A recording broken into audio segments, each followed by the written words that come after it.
जय हिंद फ्रेंड्स, मेरा नाम बाबा रामदास और आप मेरा यूट्यूब चैनल देख रहे हैं दद्दा की खरी खरी। तो अब निक्की यादव और साहिल गहलोत, इनकी दुख भरी प्रेम कहानी आज डिस्कस करने जा रहे हैं, क्योंकि आजकल ये ना बड़ी बड़ी प्रिवेलिंग एक चैलेंज है सोसाइटी के सामने।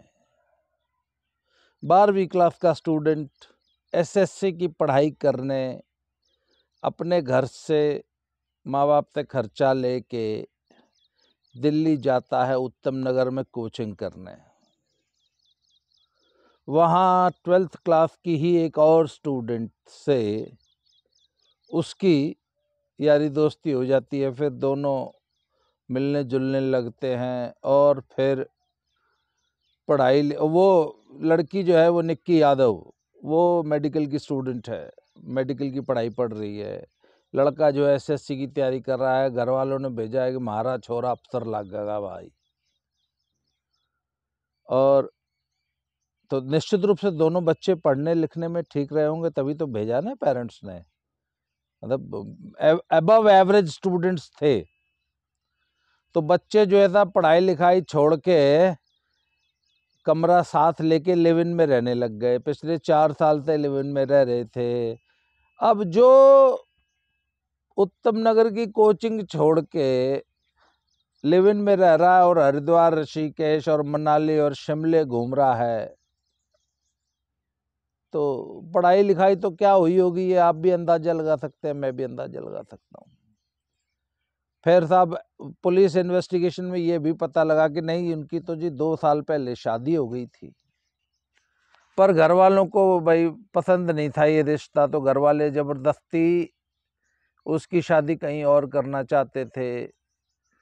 अब जितने तीर मारने थे वो तो मार लिए दोनों ने।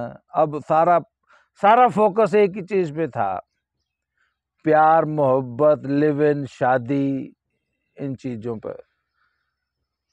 तो जब लड़की को पता लगा कि साहब मेरा so called live in partner या सो कॉल्ड हस्बैंड या सो कॉल्ड बॉयफ्रेंड जो है वो तो ब्याह रचाने जा रहा है कहीं और, तो तब फिर वो लिव इन पार्टनर या पुलिस के अनुसार पत्नी जो है, कल ये माइक गड़बड़ हो गया था, तो पत्नी जो है वो बीच में कूद पड़ी ब्याह रुकवाने के लिए। और फिर वो लड़का जो है उसको गाड़ी में घुमा रहा था और उसी पे बताते हैं, पुलिस थ्योरी ये है कि he strangled her with a mobile charging cord. उसके बाद the body was stuffed in a refrigerator, जो कि फैमिली ओन्ड ढाबा है मित्राऊ गांव में। तो ये मित्राऊ गांव वैसे ही बाहुबलियों ने बदनाम कर रखा है। तो दिचाऊ मित्राऊ ये जो गांव है आउटर दिल्ली के, उसी गांव की ये स्टोरी है। तो साहब और आजकल रेफ्रिजरेटर का बड़ी चर्चा हो रही है। रेफ्रिजरेटर सबसे प्रिय हथियार बन गया है इनका, ये यंगस्टर्स का। मारो और रेफ्रिजरेटर में गाल दो। तो साहब मैं बताऊं आपको, मेरे एक दोस्त है, मैंने ये किस्सा पहले भी सुनाया, आज फिर सुना देता हूँ। वो उनकी बेटी जो ना मेडिकल की तैयारी पढ़ाई पढ़ना चाहती थी, तो उन्होंने मुझसे कहा कि क्या मैं इसे कोटा भेज दूं। मतलब मेरे से लोग ना काउंसलिंग करते हैं, अक्सर सलाहें लेते हैं, मुझे वो इसी योग्य समझते हैं। तो मैंने कहा कि क्यों मेडिकल की तैयारी यहाँ नहीं हो रही क्या, घर रह के बनारस में? तो उन्होंने कोटा में रहने के फायदे गिनाए। तो मैंने कहा सारी बात सही है, लड़की पढ़ लेगी, सब कुछ है। मैंने कहा कोशिश तो करो यार, अपनी आंख के सामने घर पे रह के बच्चा पढ़ ले, ज्यादा बेटर है। अगर कोटा जाना ही है तो फिर बच्चे की माँ और उसका एक छोटा भाई है, मैंने कहा ये दोनों मतलब तीनों लोग कोटा जाएंगे। बच्ची वहां जाके अकेले हॉस्टल में नहीं पढ़ेगी, पीजी में कमरा लेके रहना और पढ़ना, और मेडिकल जैसी कठिन पढ़ाई। मैंने कहा नो, फैमिली का सपोर्ट सिस्टम होना बहुत ज़रूरी है। और चूंकि मुझे मालूम था कि वो बहुत सीरियस बच्ची है, she was focused on a career, तो मैंने कहा भैया चाहे कितना ही फोकस्ड हो, कितना ही सिंसियर बच्चा हो, एक फैमिली का सपोर्ट सिस्टम साथ रहेगा, इसलिए बच्चे की माँ बच्चे के साथ जाएगी, लड़की का छोटा भाई भी, क्योंकि उसको भी मेडिकल की तैयारी कर रही थी। तो मैंने कहा फिर ये यहाँ रह के क्या करेगा, तो मैंने कहा भेजो इनको वहां। तो साहब फिर अल्टीमेटली फाइनली ये डिसाइड हुआ कि वो बच्ची कोटा नहीं गई, उसने बनारस में रह के ही, फैमिली में रह के ही तैयारी की, और आज वो सफलतापूर्वक एक मेडिकल कॉलेज में पढ़ाई कर रही है, सेकेंड ईयर है उसका। इसके अलावा मैं ऐसे बहुत से पेरेंट्स को जब भी ऐसे कोई सलाह देता हूं तो मैं ये कहता हूं कि भैया 12th तक तो बच्चा आपके पास रहा, आपने उसको पग पग पे उंगली थाम के चलना सिखाया, और आज तक वो आप जो है एक कंगारू पेरेंट हो, 24 घंटे अपने बच्चे पे निगाह रखते हो, फिर अचानक आप उसे दिल्ली जैसी जगह में, दिल्ली जैसे जंगल में छोड़ देते हैं। और आमतौर पे हमारी जो इंडियन सोसाइटी की जो अपब्रिंगिंग है ना, वो बहुत ज़्यादा कंट्रोल्ड है, बहुत ज़्यादा, मतलब हम लोग बड़े पॉजेसिव हैं अपनी बेटियों को लेके, इवन बच्चों को लेके। तो हम पहले 15, 16, 17 साल तक तो 12वीं तक तो उनको बहुत ज़्यादा अपने कंट्रोल में रखते हैं, 24 घंटे अपने निगाह में रखते हैं, किससे उठ रही है, कहाँ बैठ रही है, किससे बात कर रही है, किससे फ़ोन पे बात कर रही है, हैं? बिल्कुल बालकनी में नहीं खड़ा होना, घर से बाहर नहीं निकलना। ग्रामीण सोसाइटी में तो यहाँ तक कंट्रोल्स होते हैं, और फिर अचानक बेटियों को जो है दिल्ली बम्बई छोड़ दिया जाता है, जाओ भाई पढ़ो। तो बच्चा जो है ना, अचानक जब उसको स्वतंत्रता मिलती है ना घर से, अब उसको कोई देखने, सुनने, टोकने वाला नहीं होता, तो उस वक्त बच्चे का फोकस बिगड़ जाना एक बड़ी आम समस्या है। अभी पीछे एक और मैं आपको बताऊं, मेरे एक मित्र हैं, उनकी बेटी है, वो शी इज वेरी मतलब वेल बिल्ट बच्ची है, 15 साल उसकी उम्र है, 10th कर रही है। तो उन्होंने बोला साहब ये इसकी बड़ी अच्छी फिजिक है, तो मैं चाहता हूँ कि रेसलिंग करे। तो मैंने कहा हाँ, और वो रहते हैं विकास नगर में। तो विकास नगर में जब मैंने उनसे बात की, मैंने कहा आपके यहाँ अगल बगल तो रेसलिंग का कोई सेंटर होगा नहीं? बोला जी नहीं, रेसलिंग का सेंटर नहीं है। मैंने कहा देखो जी, रेसलिंग के सेंटर तो सारे हरियाणा में हैं, तो इसके लिए मैं आपके लिए हरियाणा में एक अच्छा सा कोचिंग सेंटर ढूंढता हूँ। तो जहाँ भी मैंने कोचिंग सेंटर्स में बात की, वहीं बात की जहाँ पे कोचेस ने या तो रेजिडेंशियल अखाड़े बना रखे हैं, जिस भी अखाड़े में रेजिडेंशियल सुविधा नहीं थी, वहां पे मैंने उस बच्ची को कंसिडर ही नहीं किया। क्यों? क्योंकि बच्ची पहली बार घर से बाहर निकल रही है।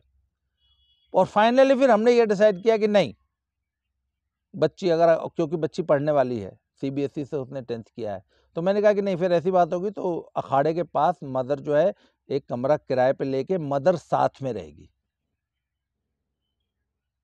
अब कुछ लोग जो जो सो कॉल्ड प्रोग्रेसिव लोग हैं ना, हालांकि मैं खुद को दुनिया का सबसे प्रोग्रेसिव आदमी मानता हूं, पर कुछ चीजों में ये, इसको हम दकियानूसी विचार नहीं कहते, these are precautions to be taken with children.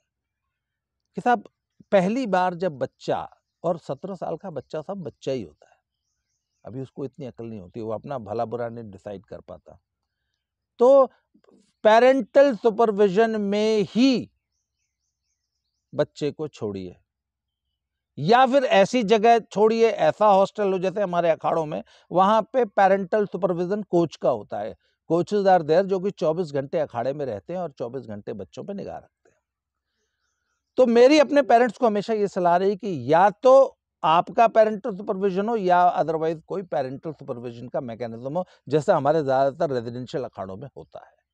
हालांकि मैं उसको भी बहुत अच्छा नहीं मानता हूं, क्योंकि वो भी बड़े, उसमें भी बहुत फ्लॉज हैं, उसमें भी बहुत सुधार की जरूरत है, but at least there is some supervision. बच्चे के आचार विचार, व्यवहार, आना जाना, उठना बैठना, खाना पीना, सोना पे कोचेस का नियंत्रण रहता है।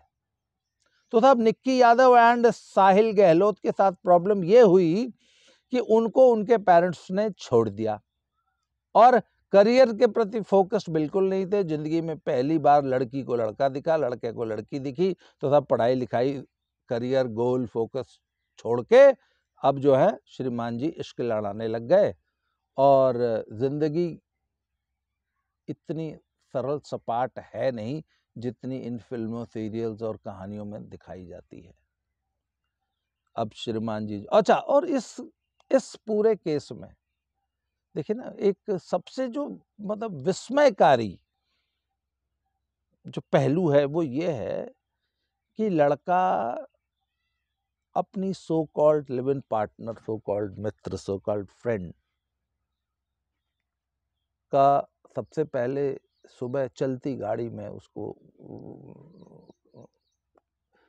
चार्जिंग केबल से उसका जो है गला, और उसके बाद उसकी बॉडी को उसी मतलब पैसेंजर सीट पे खुद ड्राइविंग करते हुए 3-4 घंटा दिल्ली में घुमाता है, और उसके बाद अपने खुद के ढाबे के फ्रिज में स्टफ कर देता है और शाम को शादी करता है।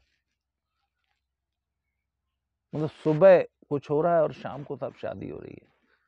अच्छा, ये जो आजकल का जो यूथ है, मुझे एक बात नहीं समझ में आती है रिया इन लोगों से, क्या आप रोज अखबार पढ़ते हो, रोज खबरें पढ़ते हो कि इस प्रकार के जो भी क्राइम्स है, इस प्रकार के जो भी अपराध हैं, उसमें पुलिस 1 दिन में 2 दिन में पकड़ लेती है, कुछ घंटों में, चंद घंटों में पकड़ लेती है। इस केस में भी उसको चंद घंटों में पकड़ लिया। इसके बावजूद वो लोग इतना निश्चिंत होके इस प्रकार के अपराध करते हैं। मतलब इतनी गलतफहमी है क्या लोगों को कि वो ऐसा अपराध करके बच जाएंगे? और इतना दुस्साहसिक, और सबसे बड़ी बात, इतने निश्चिंत है कि तब सुबह एक अपराध कर रहे हैं और शाम को जो है शादी कर रहे हैं। मतलब एक को तो मार मुकाया और दूसरी का जीवन वैसे बर्बाद किया बेचारी का उससे शादी करके। खैर वो तो अगले दिन ही बच्ची, उसके बारे में बताया गया कि वो अगले दिन ही अपने मायके वापस चली गई। अच्छा, और उन पेरेंट्स का, भाई आपका जवान बेटा आप सारी जिंदगी के लिए जेल में है ना,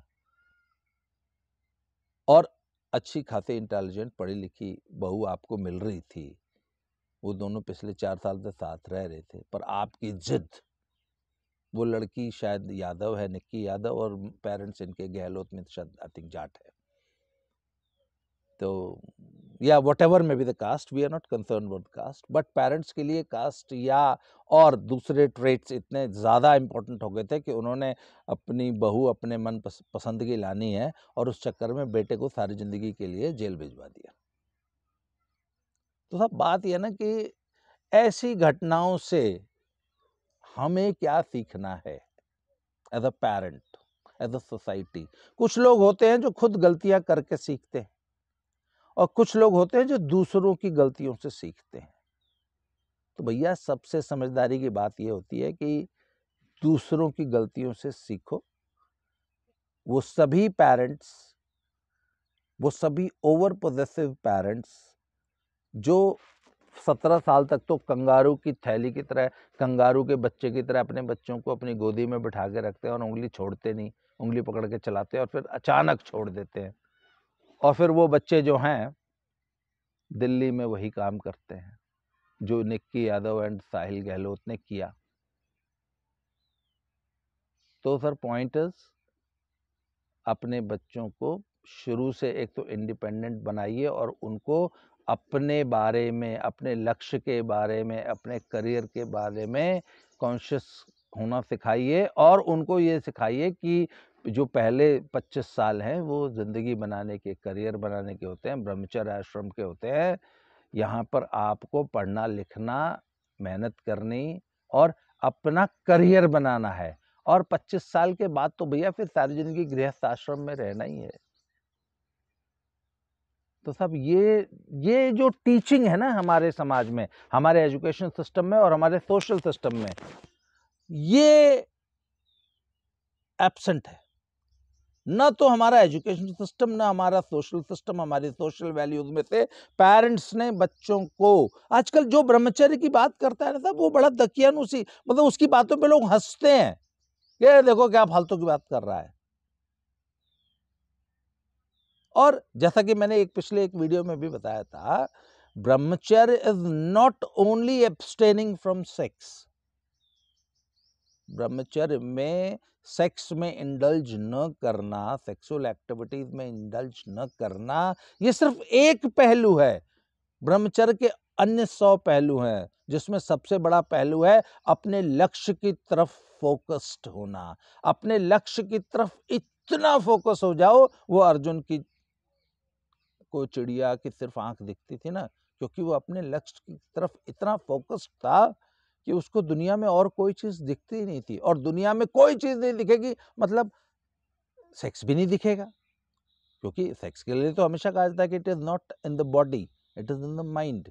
ये दिमाग में होता है, ये हमारे दिमाग की उपज है। इसलिए अगर आप दिमाग को कहीं एक जगह फोकस कर दो तो दूसरी जगह दिखती ही नहीं।